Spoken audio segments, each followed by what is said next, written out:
Dans science-fiction, Voyage au cœur du vivant, il y a plein de mots qu'il faut analyser un par un. Science, c'est l'endroit où ça bouge, c'est là où ça va faire changer le monde. Fiction, ça veut dire qu'on n'est pas bloqué par le réel, on peut aller au-delà de la science. Au cœur du vivant, le cœur, ça veut dire qu'il y a une dimension d'émotion et de profondeur. Et le vivant, c'est toute la magie de l'univers. C'est ce qui fait qu'il n'y a pas que des planètes froides et immobiles. Tout d'un coup, sur notre planète, est apparu un miracle qui s'appelle la vie. Et c'est de ce miracle que nous parlons, car cet imaginaire qui m'a permis de créer des petites histoires est issu de cette énergie qui me traverse, qui est la vie. Cette vie qui est issue de la lumière et de la rencontre avec des cellules et la fabrication de tout un être.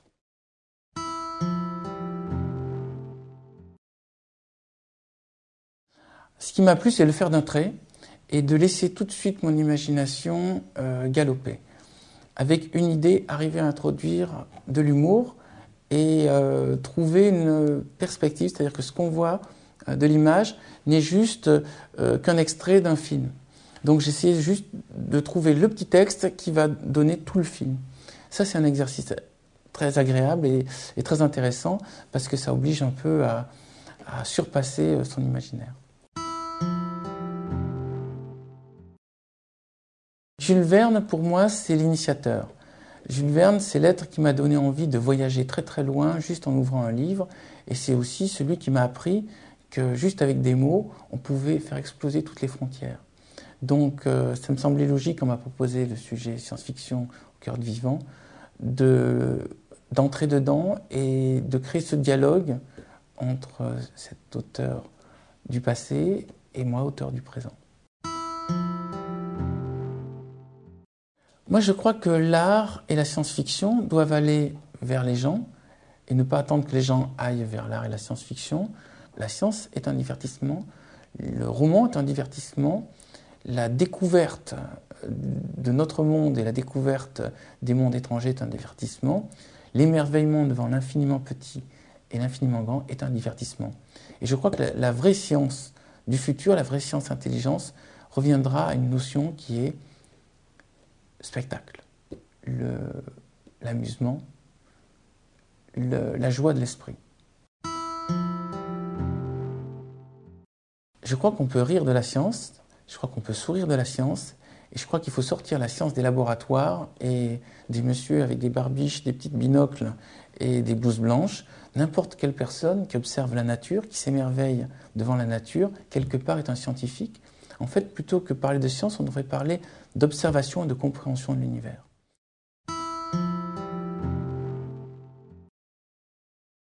La science n'est pas maladie, la science n'est pas mal à dire, la science n'est pas un lieu fermé, la science est un lieu ouvert.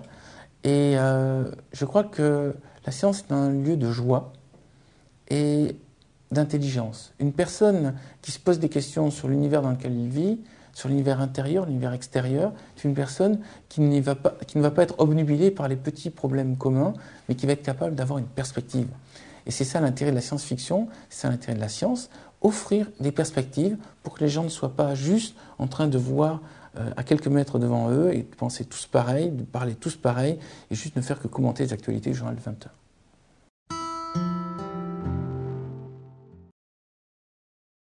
Il y a la vie, il y a l'intelligence, il y a la conscience, et c'est de ça dont on parle.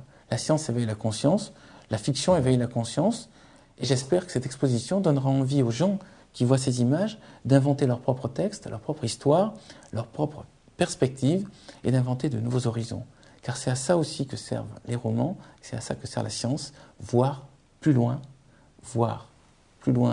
dans une distance éloignée, voir plus loin à l'intérieur.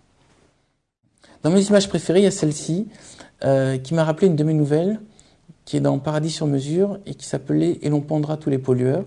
Et on voyait des gens qui revenaient, pour ne plus polluer, à des dirigeables propulsés par des hélices. J'ai bien aimé aussi celle-ci.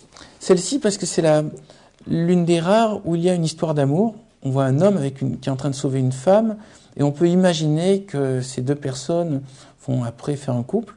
Enfin, moi j'aime à l'imaginer comme ça. Donc je me suis basé sur quelque chose comme une rencontre par Internet qui aurait créer des petits soucis, mais le monsieur sauve la jeune femme, donc tout va bien. Celui-là aussi m'a beaucoup fait rire, parce que dès que j'ai vu les images, j'ai pensé à un Mikado géant. J'ai imaginé quelqu'un coincé dans un Mikado.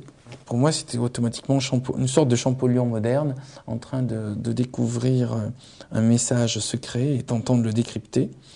Si ce n'est que ce message secret a un sens très inattendu, que l'on découvrira dans l'exposition.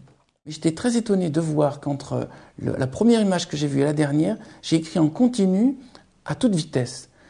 Ça m'arrive, mais pas comme ça, pas pendant 1 heure en jet continu.